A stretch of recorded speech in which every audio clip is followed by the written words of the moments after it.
Vamos entonces a la palabra del Señor en esta noche. Estamos en el mes de los Salmos, diciembre de 2018. Salmo capítulo 2. Vamos al Salmo capítulo 2. Preciosa enseñanza que tuvimos anoche, nuestro hermano Gaspar en el Salmo 34. En mi caso, he optado por un salmo mesiánico, el Salmo número 2. El salmo que nos va a hablar de el Rey y su reino. Amén, gloria al Señor. El Rey y su reino, un salmo que para mí es de los más preciosos que hay en las Escrituras. De hecho, es uno de los salmos, uno de los salmos de los más citados en el Nuevo Testamento. Si yo mal no recuerdo, el más citado de todos es el Salmo 110, otro salmo mesiánico también. Salmo mesiánico, que hoy vamos a ver así una pincelada porque en una sola predicación tenemos que condensar todo el salmo, que realmente es riquísimo este salmo, bueno, como todos los salmos, ¿no? O sea, es imposible, se han escrito hasta volúmenes, ¿no? Acerca de ciertos salmos, ¿no? Entonces, vamos a tratar de condensar este precioso salmo. Le damos lectura todos juntos, Salmo capítulo 2, este salmo que nos habla del Rey y su reino. Lo leemos todos juntos en el nombre del Señor. ¿Por qué se amotinan las gentes y los pueblos piensan cosas vanas? Se levantarán los reyes de la tierra y príncipes consultarán unidos contra Jehová y contra su ungido, diciendo: rompamos sus ligaduras y echemos de nosotros sus cuerdas. El que mora en los cielos se reirá. El Señor se burlará de ellos. Luego hablará a ellos en su furor y los turbará con su ira. Pero yo he puesto mi rey sobre Sión, mi santo monte. Yo publicaré el decreto. Jehová me ha dicho: mi hijo eres tú, yo te engendré hoy. Pídeme y te daré por herencia las naciones y como posesión tuya los confines de la tierra.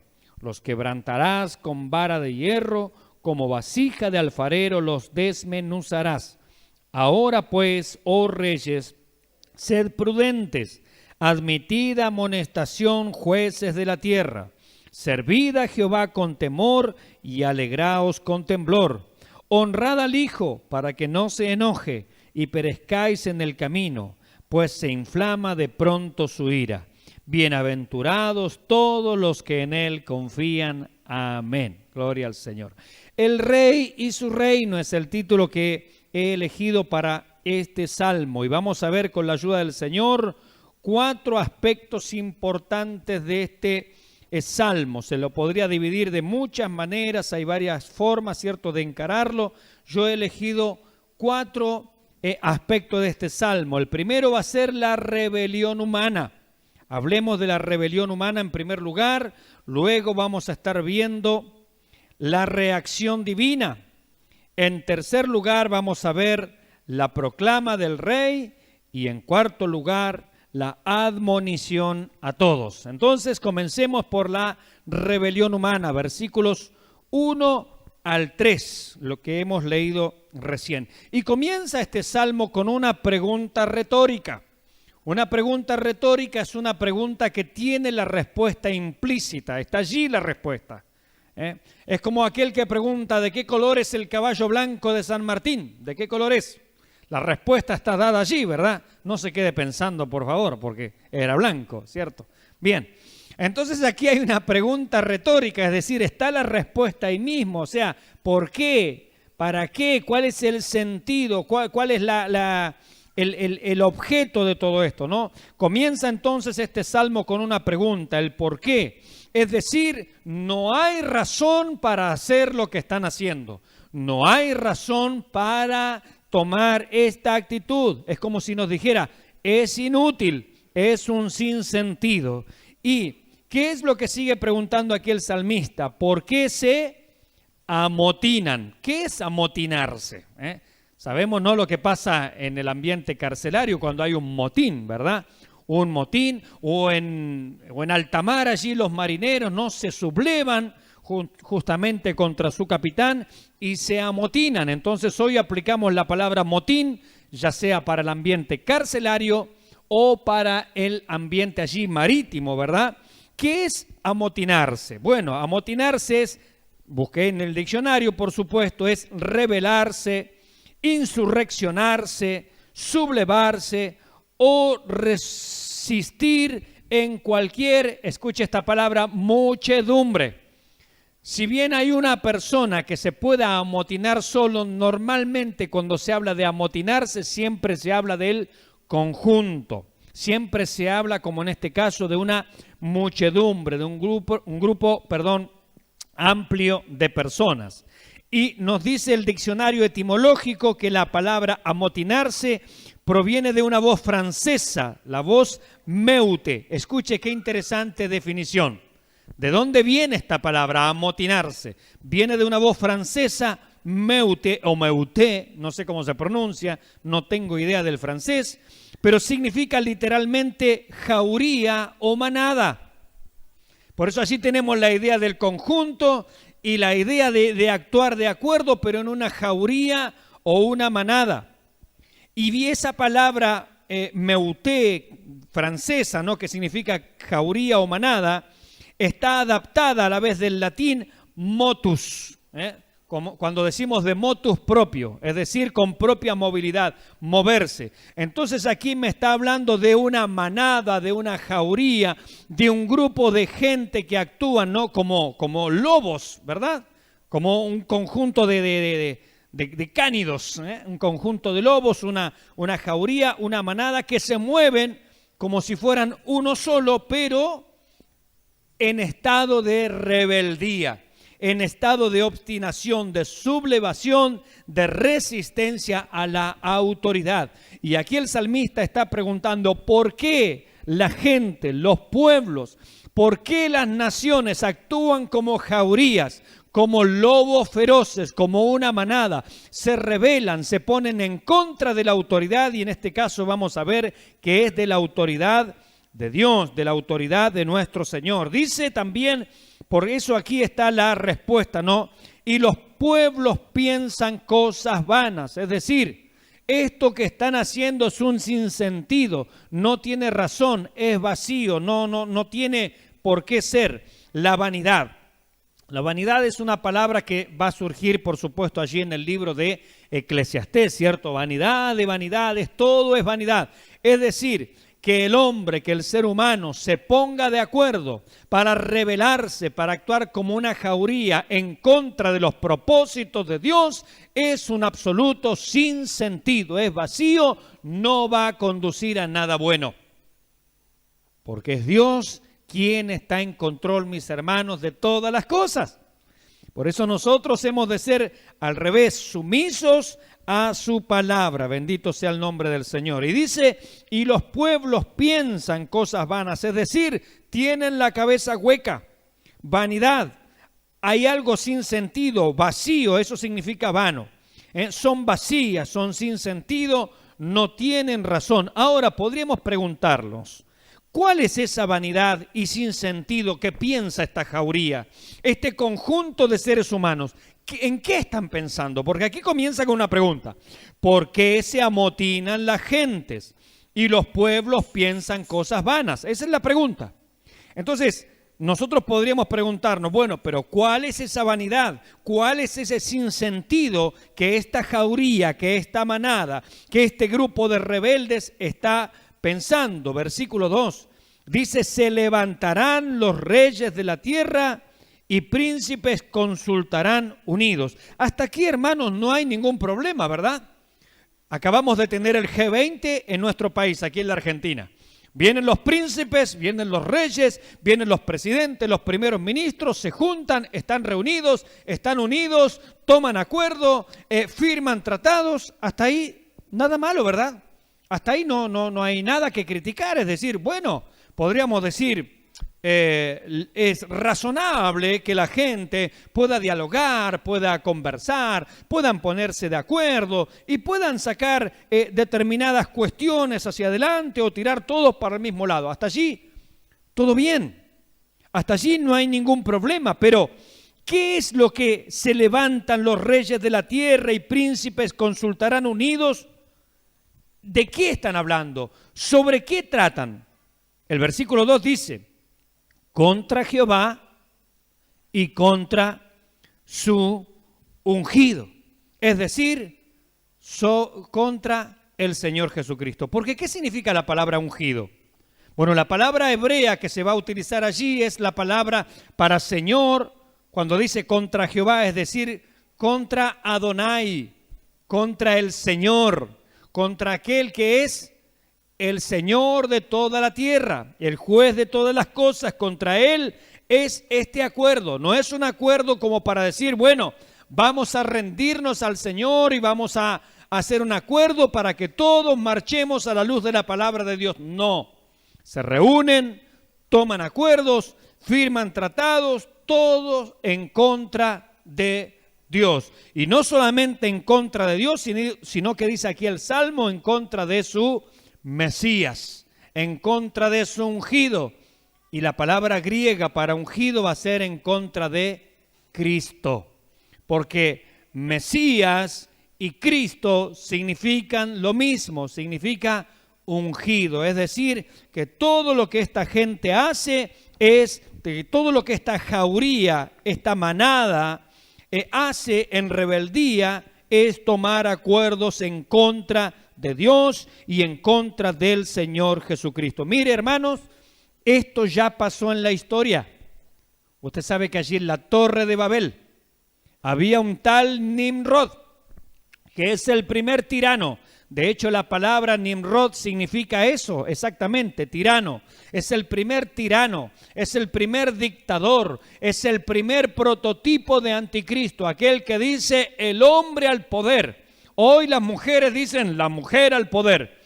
El feminismo no es más que el machismo con distinto sexo, es la misma porquería, es la misma locura, es la misma ridiculez. Así como el hombre dice el hombre al poder, y eso es una franca rebelión contra Dios, porque el único que tiene el poder y es digno de tomar el trono, el poder y el dominio es el Señor Jesucristo. Pero hoy la mujer también en franca rebeldía, no solamente en contra del hombre, sino también en contra de Dios. ¿Por qué? Porque es Dios el que dijo que ella tenía que sujetarse. Entonces la cuestión allí es directamente en contra de lo que Dios ha establecido. Esto ya pasó, decíamos, en Babel. Génesis capítulo 11 nos habla de esto. Este Nimrod, este primer dictador, este primer prototipo del anticristo es el que dice el hombre al poder. Dios le había dado una orden a la humanidad en ese momento. Recuerde la orden. Fructificad y multiplicaos. ¿Y qué más? Llenad la tierra, es decir, vayan poblando la tierra, vayan tomando territorios, avanzando. ¿Qué hizo el hombre? No, vamos a vivir todos juntos, vamos a estar todos juntos, vamos a desobedecer lo que Dios ha dicho y acá vamos a construir una torre. Dios le había dicho no, multiplíquense y vayan poblando la tierra, es decir, vayan ganando más territorios. Ellos dicen, no, vamos a construir una torre y vamos a vivir todos juntos. Es decir, exactamente lo contrario de lo que Dios había mandado. Siempre, mis hermanos, el pecado del hombre lo lleva a tomar decisiones, porque eso es lo que lo domina, en contra de lo que Dios ha dicho, en contra de la palabra de Dios. Mire, allí en Jerusalén también pasó esto. En Hechos capítulo 4, versículo 25, se nos dice allí que la gente se amotinaron, se reunieron esa jauría allí con Herodes, con Poncio Pilato, y pidieron la muerte del Señor y pidieron que se soltase un homicida, es decir, Barrabás. ¿Sí? ¿Se acuerdan de ese pasaje? Allí Pedro cita justamente este salmo. Dice que allí se juntaron en Jerusalén contra el Señor. Pero no solamente eso. Hermanos, esta rebelión ya pasó allí en Babel. Esta rebelión pasó allí en el juicio, en la pasión y muerte de nuestro Señor. Sino que todavía esta palabra está por cumplirse una vez más. Esta palabra, hermanos, se va a cumplir una vez más. Porque vendrá el momento en que las gentes nuevamente, una vez más, se van a juntar y van a tomar una sola decisión. Acompáñenme por favor un segundo a Apocalipsis, capítulo 17, versículos 13 y 14. Dice la palabra del Señor, hablando de las naciones en el tiempo de la gran tribulación, este tiempo que viene sobre la tierra, hablando del anticristo, que es la bestia, hablando no de ese nuevo Nimrod que viene sobre esta tierra. Dice la Escritura, estos tienen un mismo propósito y entregarán su poder y su autoridad, ¿a quién? A la bestia, es decir, el anticristo, el nuevo Nimrod, el nuevo dictador que va a surgir acá en este mundo. Está este mundo pidiendo a alguien que ponga orden, ¿sí o no? ¿No le parece a usted que hasta la Argentina es un caos? Donde los piqueteros no te dejan salir al centro, donde prenden neumáticos, allí vos querés ir a trabajar y ellos están allí y van al Congreso y rompen todo y parece que nadie pone orden. ¿Y qué comienza a clamar la gente? Que aparezca alguien que ponga orden, que aparezca alguien que ponga mano dura, que ponga freno a todas estas cosas. ¿Y qué dice? Va a aparecer esta persona. Estos tienen un mismo propósito. Está hablando de los reyes de este mundo, el G20, la Unión Europea. Estos tienen un mismo propósito y entregarán su poder y su autoridad ¿a quién? A la bestia, es decir, al anticristo. Versículo 14. Ellos pelearán ¿contra quién? Contra el Cordero. ¿Quién es el Cordero? Jesucristo el Señor. Y el Cordero los vencerá. Amén, gloria al Señor. Porque Él es Señor de señores y Rey de reyes. Escuche, y los que están con Él, ¿cuántos están con Él? Con el Cordero. Son llamados y elegidos y fieles. Gloria al nombre del Señor. Qué maravilla. Esta palabra, mis hermanos, del Salmo 2 está por cumplirse nuevamente. Se cumplió en la Torre de Babel. Se cumplió allí, mis hermanos, en los días en que nuestro Señor fue enjuiciado y todavía espera un cumplimiento a futuro, ahora cercano, dentro de unos días. Amén. Amén, gloria al Señor. Dentro de no más de 7 años, una vez que sea quitada la iglesia, claro. Amén. Bien, entonces está por cumplirse esta palabra. Dice que se levantarán los reyes de la tierra. Fíjese que está en tiempo futuro. Se levantarán esta jauría, esta manada, estos soberbios, estos que no quieren la ley, estos que no quieren, no cualquier ley, no quieren la ley de Dios. Lo escuchó al presidente hablando en su discurso allí acerca de la igualdad. Esa igualdad no es que seamos todos iguales, esa igualdad apunta a la inmoralidad. Apunta a la educación sexual, esa integral y pedófila, y cuánta suciedad más. A esa igualdad se refieren. Cuando usted escuche la palabra igualdad, salga corriendo. Esto es como en los días no futuros, cuando la iglesia ya no esté, gloria a su nombre. Cuando veáis, dice el Señor, allí en el templo, la abominación desoladora, salgan corriendo, ni siquiera lo piensen, huyan. Cuando nosotros hoy empezamos a escuchar de igualdad, vayámonos de ese lugar. La igualdad sin Dios es inmundicia, es rebelión contra la ley de Dios, es rebelión en contra de lo que Dios ha establecido. Se levantarán los reyes de la tierra y príncipes consultarán. Escuche, tiempo futuro, aquí David está profetizando. Estarán unidos, estarán de acuerdo, como en la Torre de Babel. Cosamos ladrillo, edifiquemos una torre, hagámonos un nombre, es decir, nosotros reinamos, nosotros gobernamos. No, señores, dice Dios, acá yo tengo un plan y mi plan se va a cumplir. Y acá lo va a decir, ya vamos a llegar a esa parte. Dios dice, yo tengo un plan, ustedes no reinan, ustedes no mandan, ustedes no gobiernan, yo ya tengo quien va a gobernar. Va a ser la respuesta del cielo. Y dice, y príncipes consultarán unidos, no solamente los reyes, sino grandes y chicos, ricos y pobres. La unidad humana, mis hermanos, aquella que como en la Revolución Francesa se proclamó la libertad, la igualdad y la fraternidad, sin Dios es pura rebeldía, mis hermanos. Es lo mismo que proclamó Nimrod. Él proclamó libertad, igualdad, fraternidad, pero sin Dios. No metamos a Dios en los asuntos del hombre. No metamos a Dios, dicen ahora los abortistas, en las cuestiones que tienen que ser del Estado. Y ahora aparecen los pañuelos naranjas. Separación de la iglesia y del Estado. En principio es algo bueno, pero ¿qué quiere decir todo eso detrás? Que nosotros vamos a definir lo que es bueno y lo que es malo. Miren, mis hermanos, decía estos días un politólogo, con mucho sentido, con mucho juicio, con mucha razón. Sin hablar de religión, decía él, usted puede ser ateo, usted puede ser agnóstico, usted puede ser, no sé, lo que quiera, no ir a ninguna iglesia, no ser católico ni evangélico, pero una cosa, todos estamos de acuerdo. Y cita allí a un filósofo ateo. Él dijo, es bueno para la sociedad que tengamos una tradición cristiana de fondo. ¿Por qué? Porque entonces todos sabemos que matar es malo. Usted, decía él, puede no creer en Dios, pero usted sabe que matar es malo. Usted puede no ir a ninguna iglesia, pero sabe que robar es malo. Usted puede no congregarse en ninguna parte, pero usted sabe que es bueno honrar a su padre y a su madre. Y esto lo decía un filósofo ateo. Y tiene toda la razón.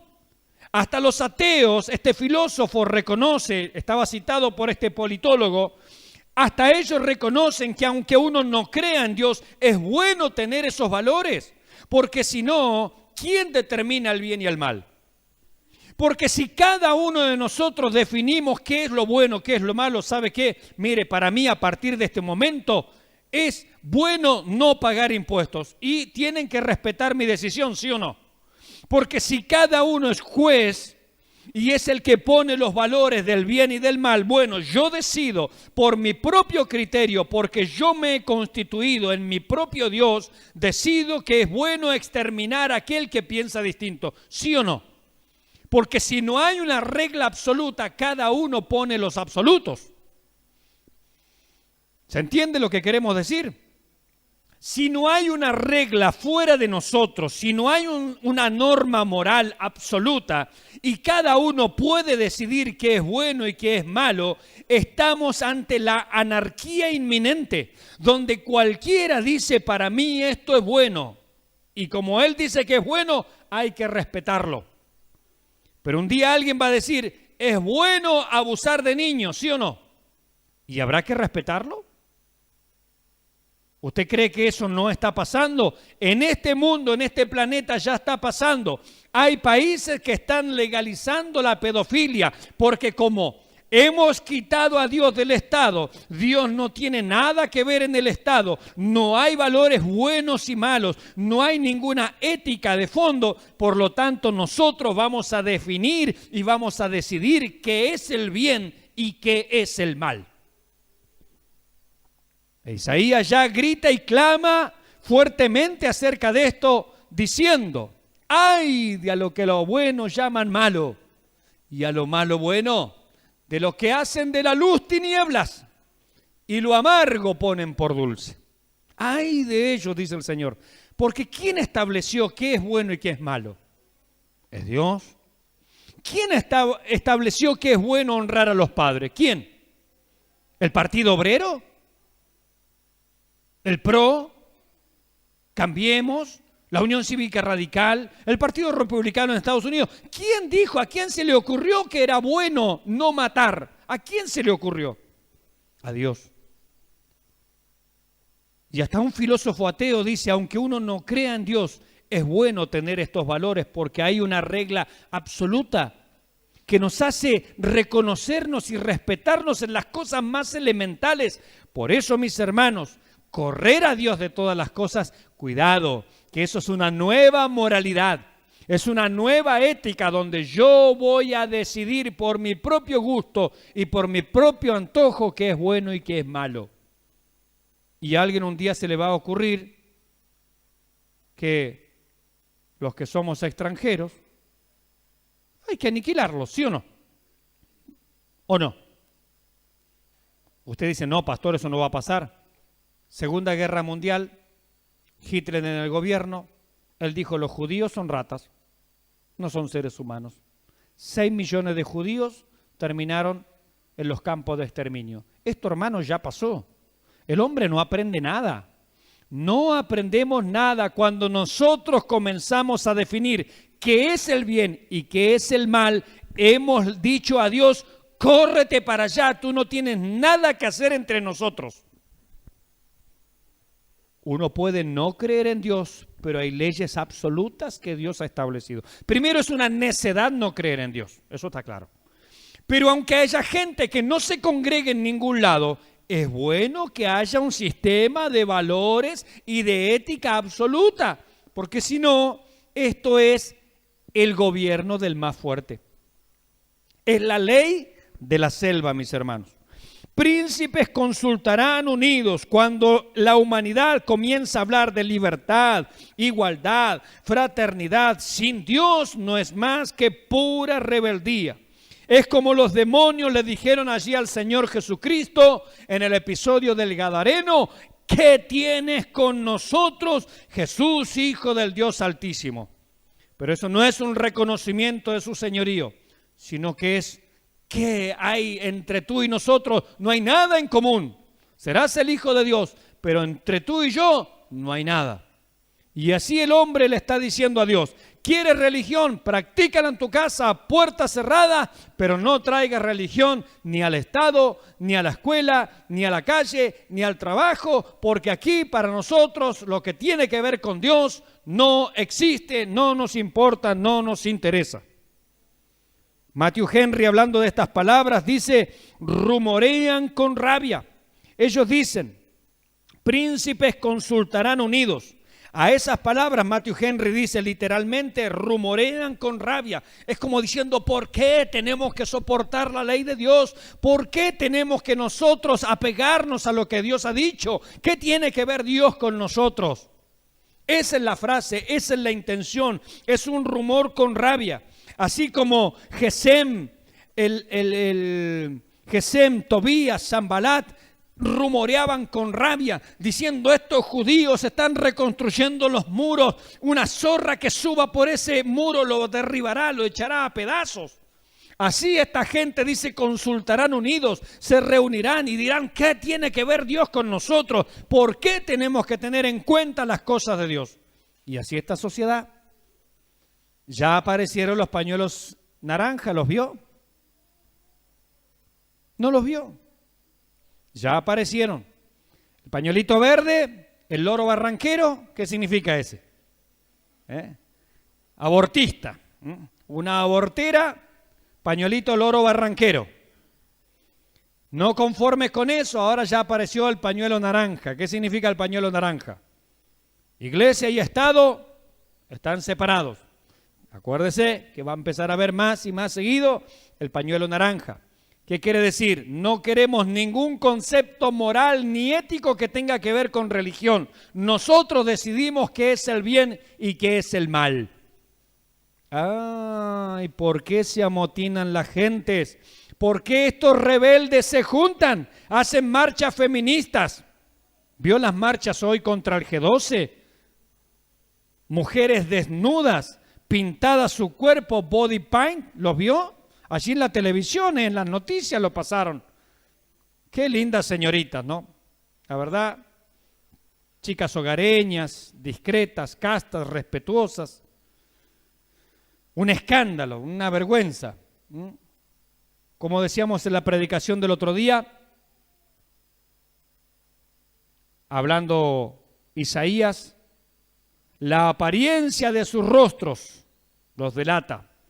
Como Sodoma, publican su pecado, no lo disimulan. Así está nuestra sociedad. Tan aplicable, mis hermanos, a nuestros días. ¿Por qué se amotinan? ¿Por qué esta manada de lobos? ¿Por qué estos lobos nocturnos, como diría uno de los profetas? ¿Por qué esta jauría? Dice, rumorean enojados, con rabia. ¿Qué tiene que ver Dios con nosotros? No tiene nada que hacer en nuestra sociedad. Nosotros decidimos, nosotros hacemos las cosas como queremos. ¿Contra quién es su enojo? ¿Contra Mahoma? No. Vaya a ver que en Arabia no hay marchas. No hay. Vaya a ver que en Afganistán no hay marchas.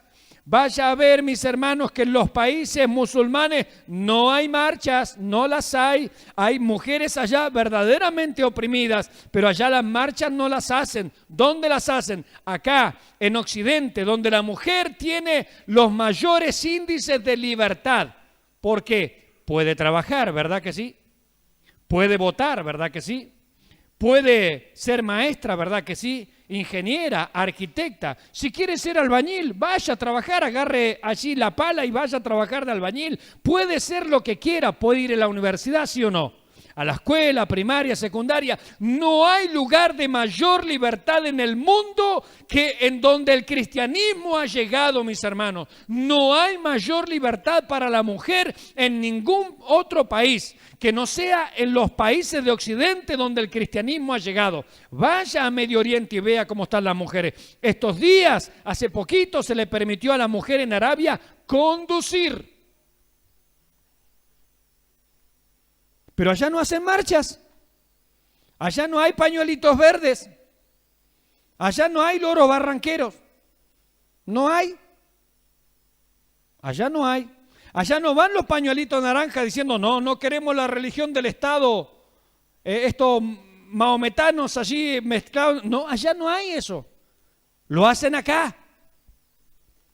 ¿Sabe por qué? Porque aquí hay libertad. Aquí hay libertad. Gracias a Dios en este país podemos congregarnos. Hay muchas cosas que le faltan a este país, pero podemos congregarnos, podemos trabajar, podemos comprar, podemos vender.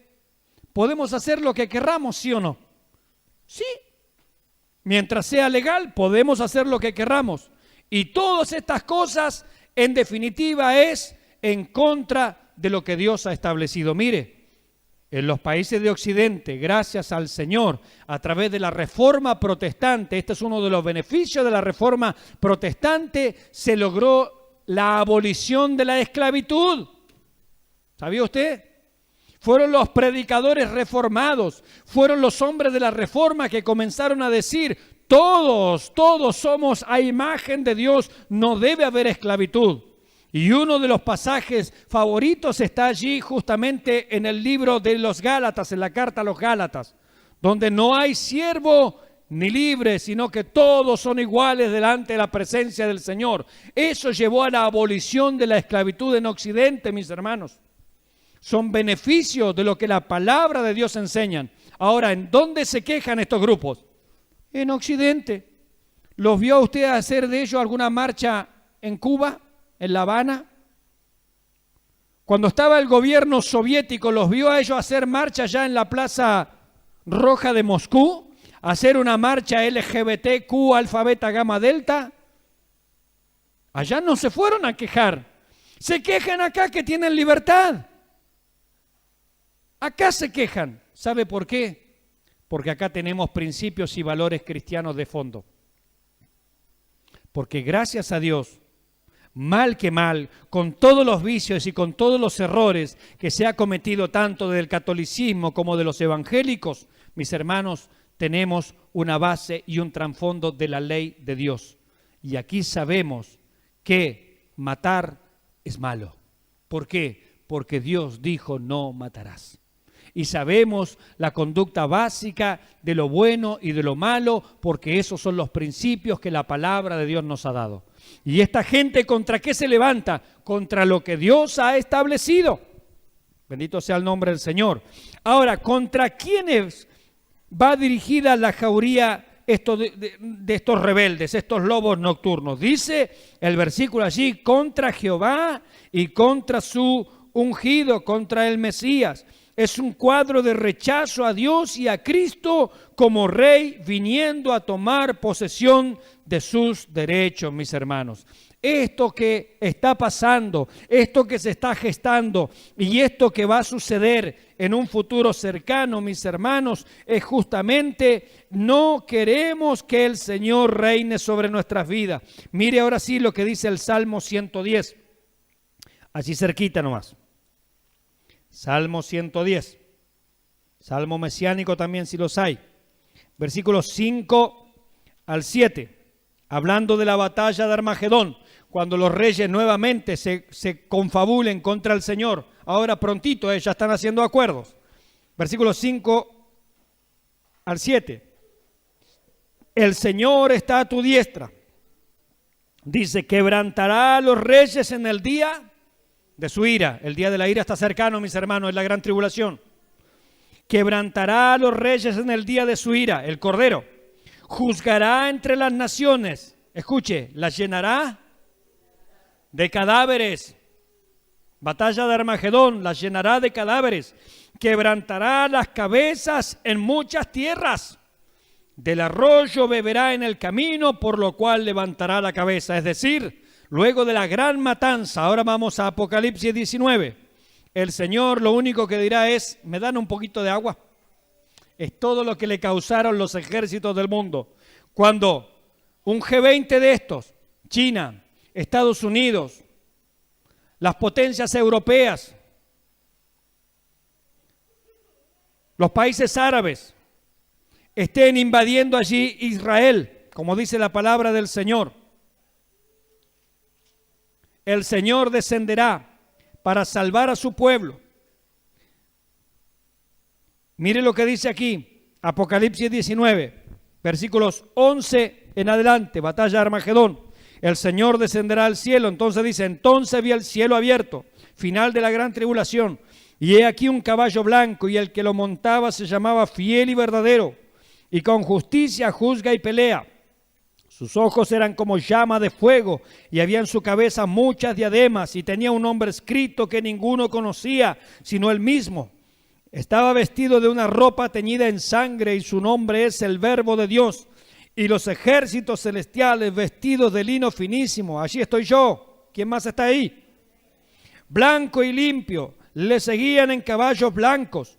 De su boca sale una espada aguda para herir con ella las naciones, allí en la batalla de Armagedón. Y él la regirá con vara de hierro. Y él pisa el lagar del vino, del furor y de la ira del Dios Todopoderoso. Y en su vestidura y en su muslo tiene escrito este nombre, Rey de Reyes y Señor de Señores.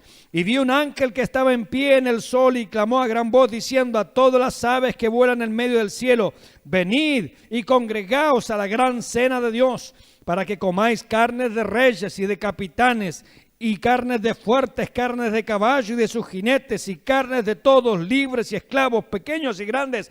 ¿Por qué se amotinan las gentes y los pueblos piensan cosas vanas? Fíjese, seguimos leyendo.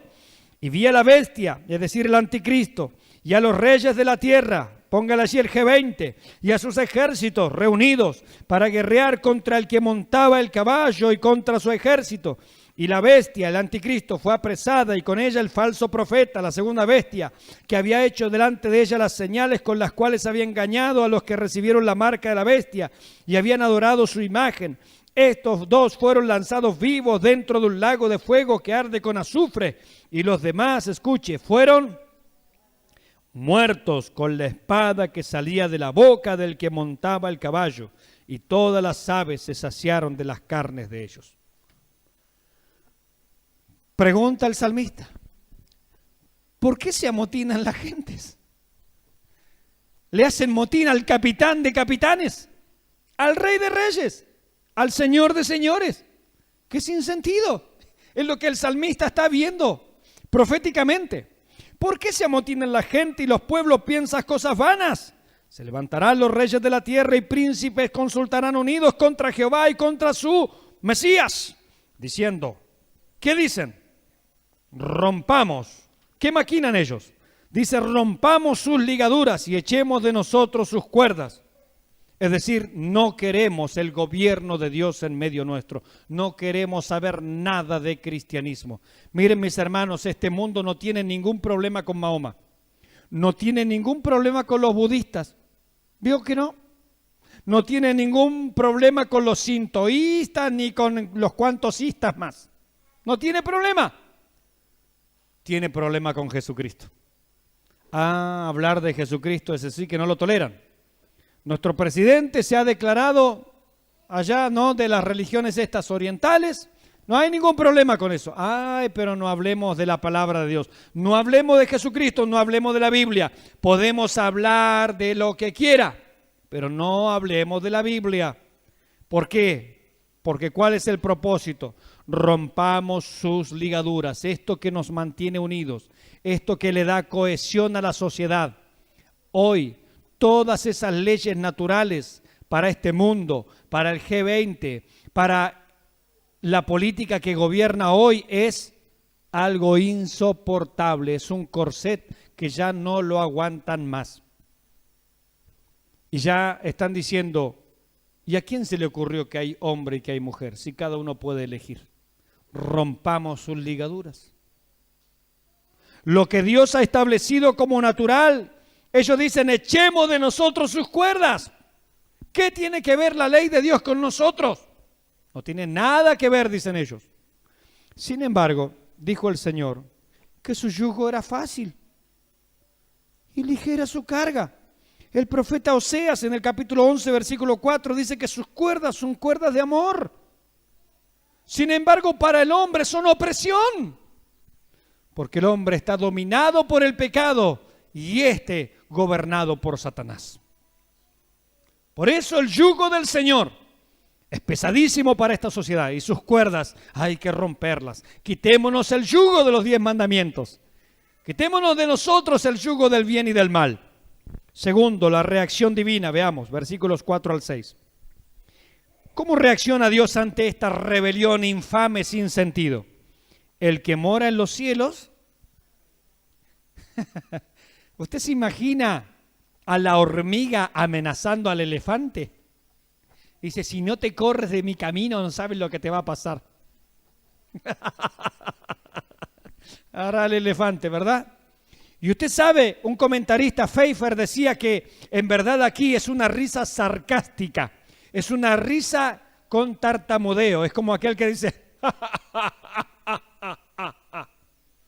claro, literalmente dice que la risa que se expresa aquí es una risa con tartamudeo, es una risa sarcástica, como diciendo, no faltaba más, mirá la hormiga amenazándome a mí que me corra de su camino, porque este es su camino.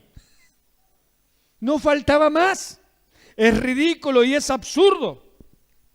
Entonces, ¿qué maquinan? Rompamos, ¿no? Bueno, la reacción divina, el que mora en los cielos, es decir, Él está allá arriba, mis hermanos. Estos son de acá abajo, son terrenales, son pasajeros, son criaturas. La criatura diciéndole al Creador, métete en tus asuntos. ¿Se imagina? Es ridículo, es absurdo. Como decía el doctor Armando Alducín, si no te gusta cómo Dios creó esta tierra, pues créate uno propio y vete a vivir a Él. Tiene razón. Porque la Biblia dice, de Jehová es la tierra y su plenitud, el mundo y los que en él habitan. ¿Por qué? Porque Él lo hizo. Pueblo suyo somos, ovejas de su prado, los creyentes, ¿no? Pero todo le pertenece a Dios. ¿Se imagina usted el dueño siendo echado por los inquilinos? No faltaba más. Absurdo y ridículo. El que mora en los cielos, ellos son de aquí abajo.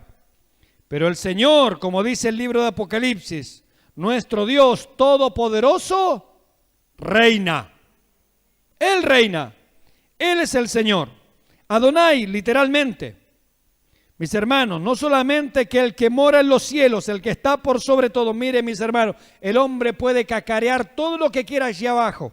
Juntar sus tanques, el G20, sus armas atómicas, la bomba H, la bomba XWZ, la que usted quiera, sus tanquecitos de juguete, y el que está en los cielos se ríe, diciendo, con eso me van a atacar a mí, como la hormiga que viene con su tronco al hombro, dice, te golpeo en la pierna, al elefante le dice. Pero da risa, dice Dios, da risa, eso es ridículo. La criatura amenazando al Creador. El que mora en los cielos, ¿qué dice? Se reirá, es decir, se burla. Es una risa sarcástica, como dice Pfeiffer. Es una risa con tartamudeos. Dice, luego hablará a ellos en su furor y los turbará con su ira. Es decir, el hombre no aprendió nada. Es como que Dios le dijera, pero todavía no entendieron. Todavía soy sin entendimiento. En Babel me hicieron lo mismo. En el juicio de mi hijo me hicieron lo mismo. Ahora se congregan porque tienen armas más sofisticadas contra mí para que yo no reine. Pero no faltaba más. Pobres gusanos. Hablará a ellos en su furor y los turbará con su ira. Ahora, ¿a qué se debe esta reacción? Podríamos preguntarnos. ¿Por qué Dios reacciona de esta manera? Mire lo que dice el versículo 6. Pero yo he puesto mi rey sobre Sión, mi santo monte. Es decir, ¿ustedes para qué se reúnen? ¿Para qué actúan como una manada de lobos, una jauría de soberbios, de violentos? ¿Para qué? ¿Para gobernar ustedes? Es decir, ¿ustedes se determinan solos? ¿Ustedes se mandan solos? No, queridos. Yo ya dije desde el principio que hay uno que reina y es el que yo elegí. Él va a reinar. Él va a gobernar. Por eso dice, yo he puesto mi rey sobre Sión, mi santo monte. Es decir, yo ya elegí desde antes que ustedes existieran. Yo ya elegí quién va a reinar. ¿Podrá Dios ser frustrado en sus planes? ¿Podrá alguien impedir que se cumpla el propósito eterno de Dios? Es decir, antes de la fundación del mundo, cuando solo existía el Padre, el Hijo y el Espíritu Santo, el Padre dijo al Hijo, tú eres mi hijo. No solamente tú eres mi hijo, tú vas a reinar. ¿Podrá alguien impedir eso? Entonces, ¿por qué Dios actúa así, pero como diciendo, mirá estos que se sublevan contra mí? ¿No saben ustedes que yo ya decidí, antes de que ustedes existieran, quién va a reinar? Dios ya lo tenía decidido. Dios ya lo tenía proclamado. Ya está designado quién reina, quién gobierna, mis hermanos. Por eso los creyentes decimos, venga tu reino. ¿Y qué más decimos? Bendito el que viene en el nombre de Adonai. Bendito el que viene en el nombre de Adonai. ¿Quién viene en nombre de Adonai? El ungido, el Cristo, el Mesías, nuestro Señor Jesucristo. Bendito sea su nombre. Miren, mis hermanos, Adán perdió, el primer hombre lo perdió todo, Cristo lo ganó. Adán fue hecho súbdito, Cristo fue hecho rey. Adán murió, Cristo resucitó. En Adán todos mueren, en Cristo serán todos vivificados. Aquí tenemos un contraste tremendo. En el Salmo 1 vemos cómo el pecador, primero como el justo, mis hermanos, florece, reverdece, es bendecido. Y como el impío va por mal camino. Aquí vemos, mis hermanos, como las naciones siguen el camino del impío y no siguen el camino del justo, que es Jesucristo. Bendito sea el Señor. Así es que aquí Dios es quien ha establecido quién va a reinar, quién va a gobernar. Tercero, veamos la proclama del rey. Ahora habla Jesucristo. El salmista comienza describiendo lo que pasa en la tierra. ¿Por qué hace esto la gente? ¡Qué sin sentido! ¡Qué ridículo! ¿Por qué es ridículo? Bueno, porque hay uno en los cielos, dice. Y cuando ese que está en los cielos y que está reinando y que tiene todo el poder y toda la autoridad, ve lo que pasa allá abajo, se ríe. Dice, pero mira vos, lo único que faltaba. No hagan eso. ¿Por qué? Porque yo ya elegí quién va a gobernar. Yo ya elegí quién va a reinar. Esto no es una democracia. Esto es una teocracia. El Señor, nuestro Dios Todopoderoso, reina. Ahora habla Jesucristo. Y Él cita lo que el Padre le ha dicho. Versículo 7. Yo publicaré el decreto. Es decir, hubo un decreto que ustedes no saben. Ahora está hablando el Hijo. Está hablándole a toda la gente. A todo esto que se confabulan y se reúnen ahí para pelear contra el que viene de arriba. Contra el jinete del caballo blanco. ¿Sí? ¿Me está siguiendo? Está la gente ahí reunido. Nosotros vamos a gobernar, nosotros vamos a reinar. Está el G20 ahí. Están todos reunidos. Y viene el jinete del caballo blanco. Y antes de ganar él solo la batalla, es como que él dijera, ustedes no saben que hay un decreto, deberían saberlo, acá está escrito. Este salmo fue escrito 1000 años antes de Cristo. La humanidad debería saber lo que está escrito.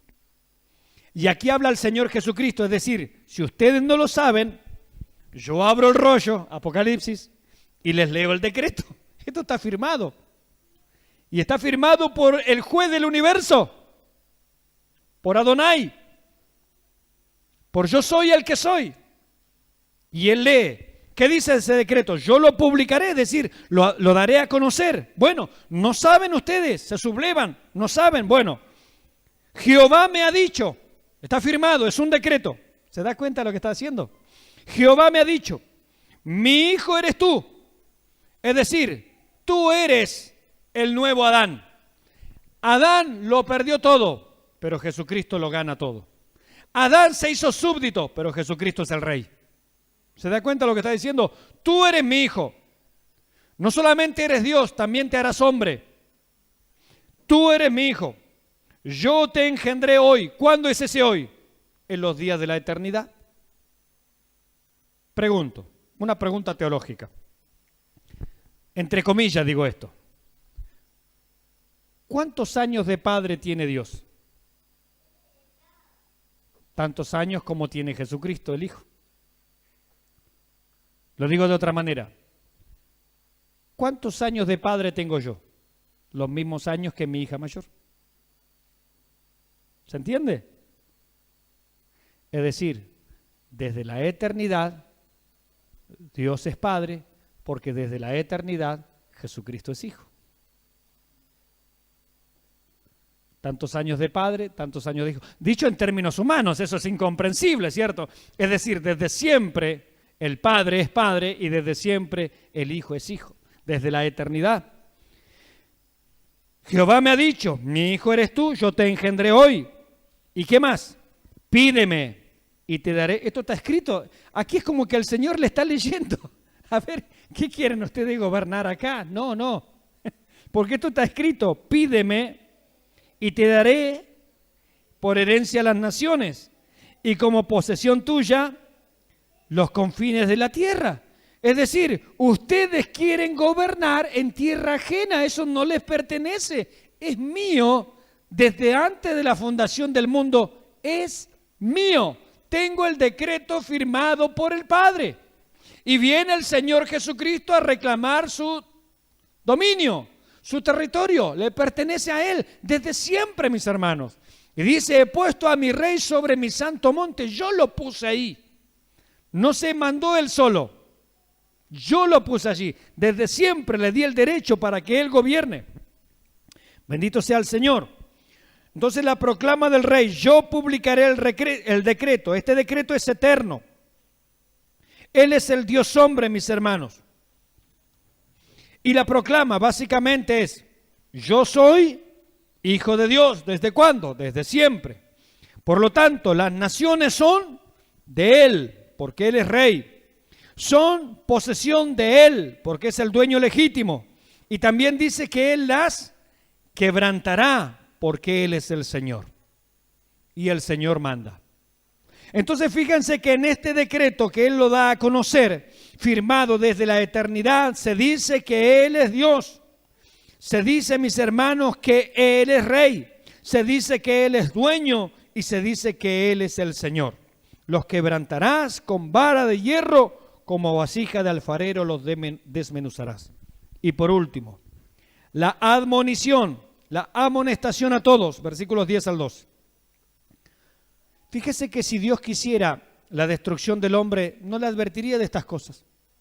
Esto todavía no ha pasado. Se escribió 1000 años antes de Cristo.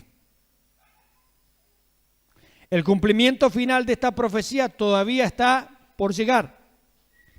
Sin embargo, Dios le dice al G20, Dios le dice a las potencias europeas, Dios le dice a todos los países, a todas las naciones, ahora pues, oh reyes,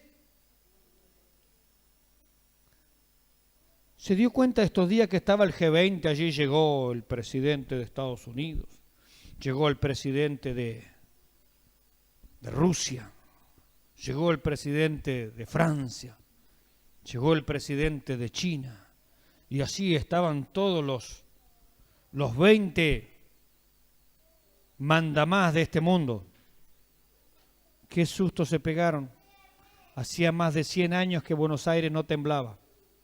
Rugirá Jehová desde Sión, dice la palabra del Señor. ¿Quién no temerá? Y estaban pensando allí los del equipo de Trump, si esto se sigue moviendo, capaz que es un atentado, una bomba, y lo subimos al presidente al avión y ya lo estamos sacando del país. ¡Qué susto! ¡Qué susto! El Señor le pidió con un cosquilleo allí a las placas tectónicas abajo de Buenos Aires, a 25 kilómetros de donde ellos estaban reunidos, y se asustaron todos. Porque el Señor, nuestro Dios Todopoderoso, reina. Ni las armas más sofisticadas, ni los equipos de seguridad más sofisticados, ni que esté Buenos Aires blindada. Dios hizo temblar la tierra con un terremoto de 3.8. Miren si hubiera pasado uno como los de Chile. No queda un edificio en Buenos Aires porque no son antisísmicos. Los de Chile sí. ¿Qué hubiera pasado si Dios hiciera temblar más la tierra? Hacía más de 100 años que yo la verdad era ignorante, no sabía yo que acá en Argentina, sobre todo el sector Buenos Aires, en el pasado habían habido terremotos. ¿Alguien de acá sabía eso? Yo no tenía idea, la verdad, nunca supe que en Argentina, en Buenos Aires, San Juan, Mendoza sí, porque es zona cordillerana, allá sí lo he sabido, Catamarca, esa zona, ¿no? Pero en Buenos Aires, en el Río de la Plata, un terremoto, a 25 kilómetros, mis hermanos, de donde estaban reunidos, tembló la tierra. ¿Quién la hizo temblar? Y se asustaron todos. 3.8 nada más, dijo Dios. Muchachos, ojo con lo que firman. Tengan cuidado, que acá hay uno más fuerte. Ustedes serán el G20, pero yo soy el Rey de Reyes y el Señor de Señores. Y ante mí se doblará toda rodilla de los que están en el cielo, en la tierra y debajo de la tierra, y toda lengua confesará: Jesucristo, tú eres el Señor, para gloria de Dios Padre. ¡Qué tremendo! ¿Fue casualidad eso? ¿Usted lo tomó como una casualidad? Yo no. No tenía idea que en Buenos Aires habían habido terremotos. En el 1800 no sé cuánto había el último terremoto. Y justo ahora cuando aterrizan los presidentes, un nuevo terremoto, 3.8. ¡Oh, Señor! Temblaron todos, Temblaron todos, cuiqui cuiqui diríamos nosotros, Temblaron todos, muy poderosos, muy fuertes, los más potencia del mundo, pero temblaron todos, Porque hay uno más grande, mis hermanos. Y acá se le advierte, ¿porque Dios quiere la destrucción del impío? No, quiere que ninguno perezca, sino que todos, hasta los del G20, ¿verdad? Amén. Él no quiere que ninguno perezca. Por eso 1000 años antes de Cristo, y todavía falta cumplirse estas palabras, pero Dios les dice a las naciones, al mundo: ahora pues, oh reyes, Donald Trump, Vladimir Putin, Xi Jinping, y Pin Chankun, y Wai Chai-ken, y no sé cuánto más, y Chin Chulin, qué sé yo quién más vino. Y el árabe ahí va la bala Tajala, no sé cómo se llamaba. Ahora pues, oh reyes, ¿qué les dice? Sed prudentes, no se la crean, muchachos. No se la crean. Sed prudentes. ¿Qué más dice? Admitid amonestación, es decir, deja que el Señor te corrija. Él es el Señor. Admitid amonestación, jueces de la tierra, ustedes que mandan a todo el resto. ¿Vieron que ahora estos son los países más poderosos, hacen acuerdos y eso gobierna el mundo, sí o no? Se terminan siendo los jueces de la tierra. Dice, admitid amonestación, jueces. Admitid amonestación. Versículo 11, ¿qué más dice? Servid a Jehová con temor, es decir, con el respeto que Él se merece. No lo dejen de lado, Ojo con lo que firman. Ojo con envalentonarse y no, porque ahora la igualdad y que no, guarda con la igualdad. Dios no nos hizo iguales. ¿Sí? No nos hizo iguales, tenemos distintos roles, iguales en dignidad, pero las leyes naturales hay que respetarlas. Servid a Jehová con temor y alegraos con temblor, la reverencia que Dios se merece. Versículo 12, una palabra interesante. Estaba leyendo varios comentaristas y ¿sabe lo que dice? En realidad, en vez de honrar, es besad las manos y los pies del Hijo. Porque aquí la palabra es justamente besad. Besad a un dignatario en Medio Oriente para cuando se escribió este salmo era besar sus manos y besar sus pies. Cuando dice allí honrad es besen la mano del Hijo. Esta es la señal del que está sumiso. Y besen los pies del Hijo. Honrad al Hijo, ¿para qué? Para que no se enoje, porque es un acto de soberbia no honrarle, ¿verdad que sí? Amén, es un acto de soberbia. Honrad, es decir, literalmente es besen sus manos y sus pies, porque Él es el Señor. Honrad al Hijo, es decir, a Jesucristo, para que no se enoje y no perezcáis en el camino. Cuando Él vuelva, no luchen contra Él, porque Él viene a reinar.